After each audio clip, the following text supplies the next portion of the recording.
गहरे जंगल के बीच में एक छोटी सी बस्ती बसी थी, जिसका नाम था ब्रह्मपुर। यह बस्ती पहाड़ियों से घिरी हुई थी और इसके पास ही एक घना जंगल फैला हुआ था, जिसे लोग कालवन के नाम से जानते थे। कालवन के बारे में कई डरावनी कहानियां थीं, जिनमें सबसे प्रसिद्ध थी एक पौराणिक कथा। एक ऐसा शापित भेड़िया जो चांदनी रात में इंसानों का शिकार करता था। इस बस्ती में रहने वाला अर्जुन एक साधारण युवक था। वह मेहनती और शांत स्वभाव का था। उसकी पत्नी राधिका और बेटा अनिकेत ही उसकी दुनिया थे।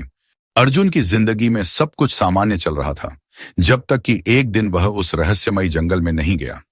अर्जुन एक लकड़ी काटने वाला था। वह रोज जंगल में जाता, लकड़ियां काटता और उन्हें बेचकर अपने परिवार का गुजारा करता था। एक दिन जब वह जंगल में लकड़ी काट रहा था, उसे दूर से एक अजीब सी आवाज सुनाई दी।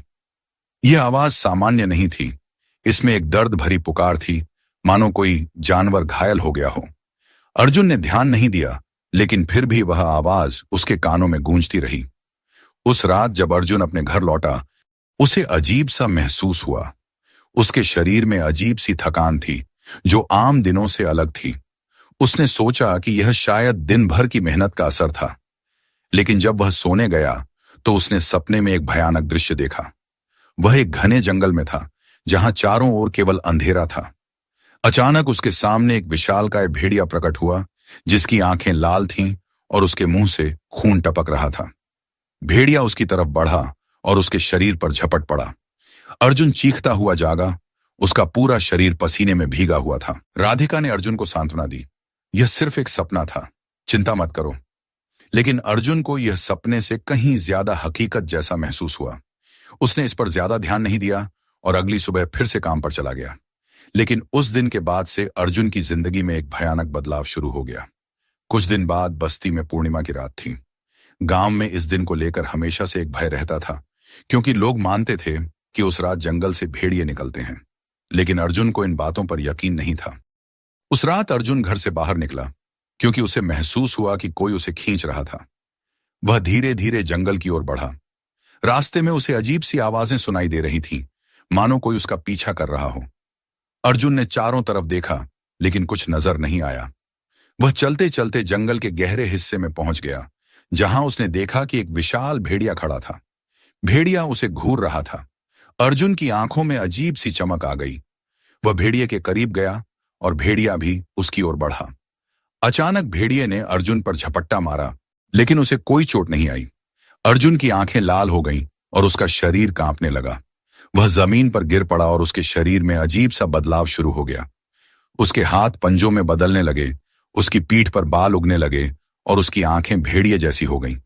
अर्जुन को एहसास हुआ कि वह अब इंसान नहीं, बल्कि भेड़िया बन चुका था। अर्जुन अब एक भेड़िया था, लेकिन उसके अंदर इंसान की बुद्धि अभी भी जीवित थी।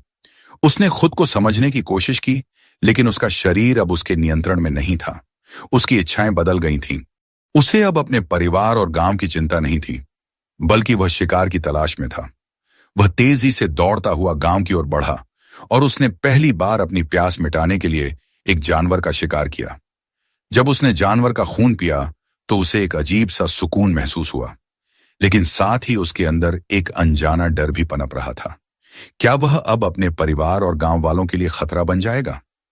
अर्जुन की पहली शिकार की रात के बाद गांव में खौफ फैल गया था। लोग एक अजीब और रहस्यमय भेड़िए की बात करने लगे, जिसने गांव के बाहर कई जानवरों का शिकार किया था। लेकिन अर्जुन यह जानकर और भी हैरान था कि अब वह खुद उस भेड़िए में बदल चुका था, जिसके बारे में लोग बातें कर रहे थे। अर्जुन ने खुद को गांव वालों से दूर रखने की कोशिश की, लेकिन हर पूर्णिमा की रात वह खुद को उस भयानक रूप में बदलते हुए पाता। उसका शरीर भेड़िया बन जाता और उसकी इंसानी सोच भी धीरे धीरे खत्म होती जा रही थी। उसकी इच्छाएं अब उसे अपने नियंत्रण में ले रही थीं। एक दिन अर्जुन ने महसूस किया कि उसकी हालत अब और बिगड़ती जा रही है। वह अब दिन के समय भी खुद को एक भेड़िए की तरह महसूस करने लगा। उसकी आंखों में लाल चमक दिन में भी बनी रहती थी और उसका गुस्सा अब किसी भी समय फट पड़ता। राधिका उसकी हालत को देखकर चिंतित थी, लेकिन वह कुछ समझ नहीं पा रही थी। अर्जुन अब उससे दूर रहने की कोशिश करता, लेकिन उसकी हालत हर दिन और बुरी होती जा रही थी।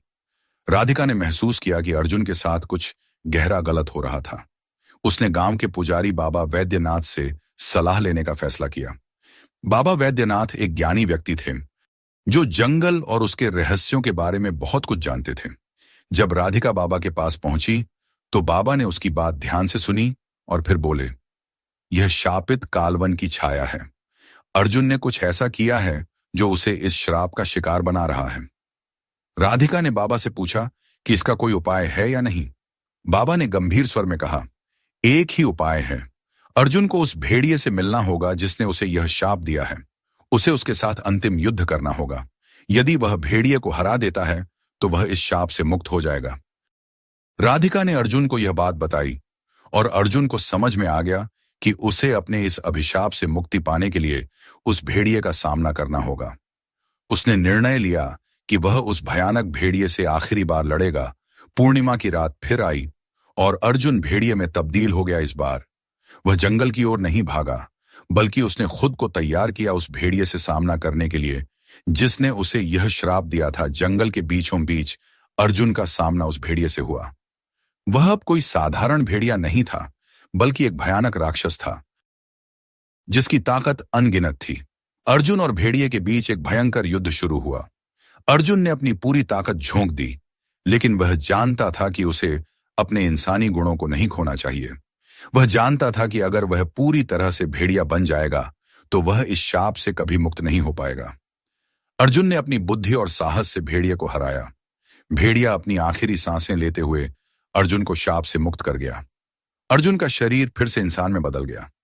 उसकी लाल आंखें फिर से सामान्य हो गईं और उसके अंदर की वह भेड़िया प्रवृत्ति खत्म हो गई। लेकिन अर्जुन जानता था कि उसने जो अनुभव किया था वह उसे हमेशा के लिए बदल चुका था। उसने उस रात को हमेशा याद रखा जब वह इंसान से भेड़िया बना था और फिर उसने उस शाप से मुक्ति पाई।